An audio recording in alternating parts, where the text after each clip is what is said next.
may kalsada na. Welcome to Bacoor Diversion Road.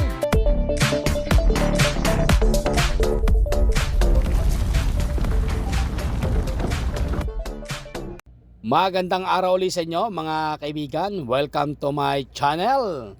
Yan, at nagbabalik. Ngayong araw guys ay puntahan natin ulit ang Bacoor Diversion Road. Yan. Yan yung ating i-update natin ngayon dahil nagkaroon nga kami ng buhos sa lugar na ito. Ito guys, ang kalsadang ito ay diretso papuntang Talaba. Diyan tayo pumasok sa may kantuhan ng Mabolo. Kakaliwa tayo dito bago mag-stoplight ng Talaba. Yun. Pagpasok natin dito, itong lugar na ito, kung mapapansin natin, ay malapad. Maaring ito yung maging isa sa mga access road papunta rito sa may ginagawang diversion road. Yan. Kung mapapansin nyo, malapad ito. Yun, no? At marami nga dito yung mga nagtatambak. Meron din ditong mga iskrapan. Yan. At yung lugar nga na ito guys ay kapag ka umuulan ay napakaputik. Yan. Kaya yung mga pumapasok dito ay talaga pagka ganong panahon ay putik yung mga gulong. Yan. Sa ngayon, yan ang ating diadaanan. Pansinin nyo guys, ay malapad. Kapag ka ito yung ginawang kalsada mismo dito, papasok dito sa lugar na ito, ay magiging maganda. Dahil nga napakalapad dito, maaring maging take 2 lanes yan o 3 lanes. Yun. Habang pumapasok tayo dito, napapansin ko na parang nilalagyan na rin ng tambak itong lugar na ito. Nilalagyan ng mga biscourse para maging mas matigas yung lupa. Yan, marami pa nga nakaparking dito na truck. At sa lugar nga dito guys, ito sa may kaliwa, yan ay medyo ginagawa na. Pagkalampas po ng tracking na ito, yan, nasa may kaliwa, ay inuumpisahan na. Yun, guys, napaganda Yan, may kalsada ng ginagawa dito papasok. Yan. At ito na yung simula siguro ng paggagawa dito na maabot hanggang dyan sa may kalsada. Yan, ang haba na guys ng nagawa nila na kalsada papasok dito. Yan, dahil nga malapad to, ito yung lugar na ito yung talagang tinitigilan dati ng tubig na napakaputik pagka kami pumapasok na itong lugar na ito. At mapansin nyo naman yung kabila, maaring hanggang doon lang yung kalsada at yun ay baka gawing sidewalk gutter. Yan. Pero itong gitna na ito, yan, ginagawa na nila. Nilalagyan na guys nila ng biscourse. Yun. At talagang malapad na. Yan. Pagka nagawa papasok dito, magiging mas maalwan yung pagpasok. Lalong lalo na yung may mga sasakyan dito sa loob. Ganon din yung mga estudyante na naglalakad dito. Napakarami ng estudyante dito sa lugar na ito. Gawa ng meron ngang school dito sa loob dito. Yun. Ito guys, yan, bubuhusan na rin yan. Yang may biscourse na yan.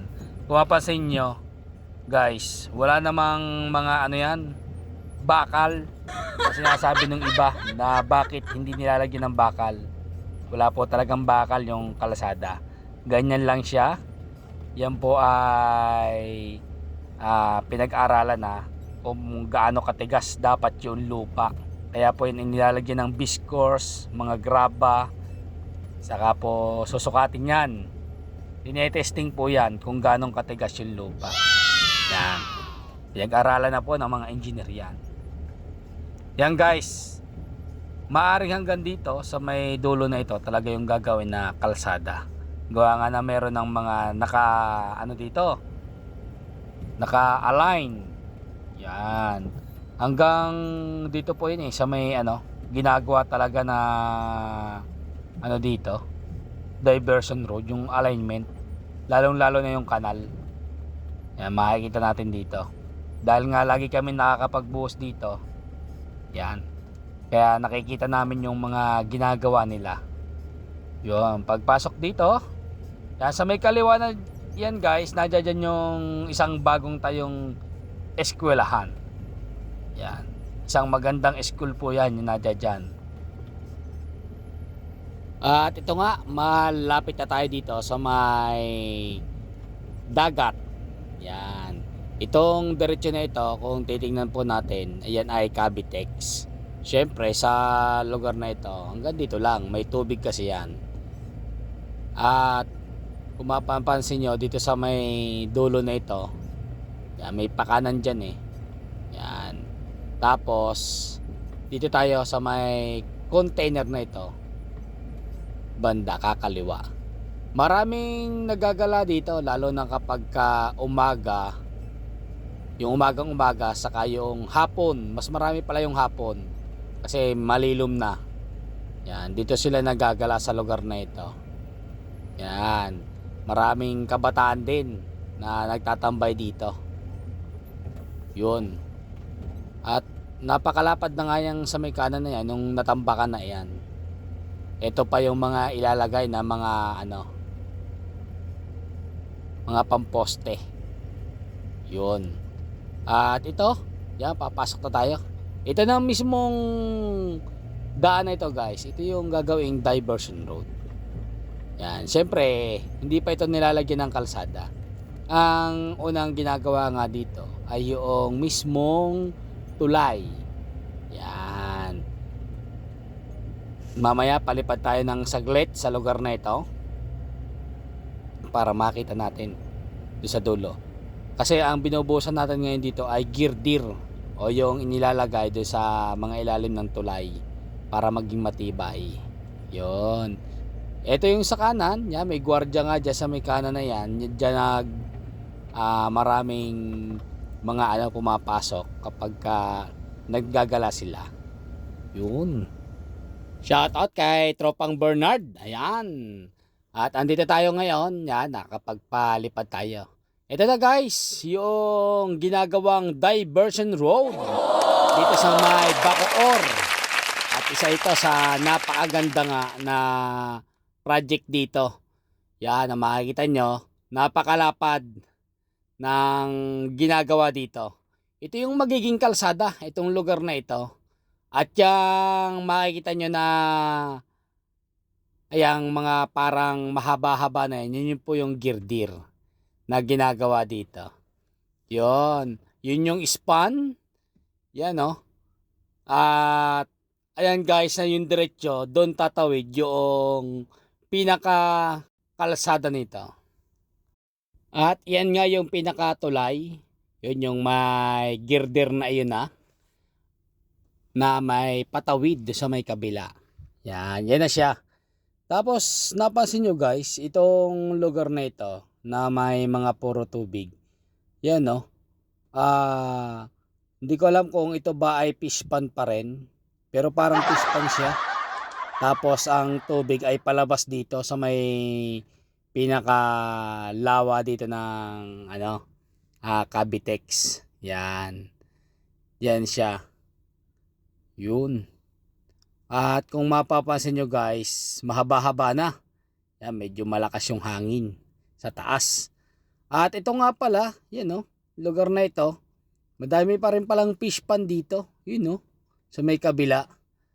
At ito yung Cavitex, itong pinakadiretso na ito sa may side natin sa kanan. At kung titingnan pala natin guys, yung tambak dyan sa may side na ito, nadadaanan ng diversion road na ito ng Bacoor, ay mahaba na. Yun parang inya tayong malapit na sa may Gawaran, kung tawagin nila. Dati kasi pagka dumadaan kami diyan, kita yung pangalan ng Gawaran. Yan yung diretsyo na yan. Yan, ang haba na. At yan nga ay makikita natin na ang lugar pala na ito ay napakatubig talaga. Talagang may siguro ilog yon yung pinanggagalingan niyan na bumabagsak galing siguro sa may sa may SM Bacoor. Yon yung tubig na yan ang gagaling diyan na papunta dito sa lugar na ito. At kapag ka nga ito ay natapos na guys, itong lugar na ito ay napakalaki ng impact na ito na mawala yung traffic dyan sa may labas. Yan ang Talabato, Mabolo.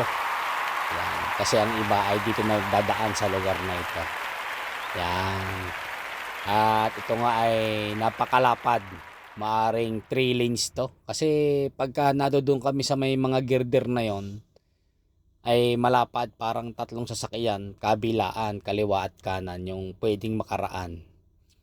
Yun. Yan o, lawak. At mahaba-haba pa itong project na ito guys. At matagal-tagal talagang gawaan.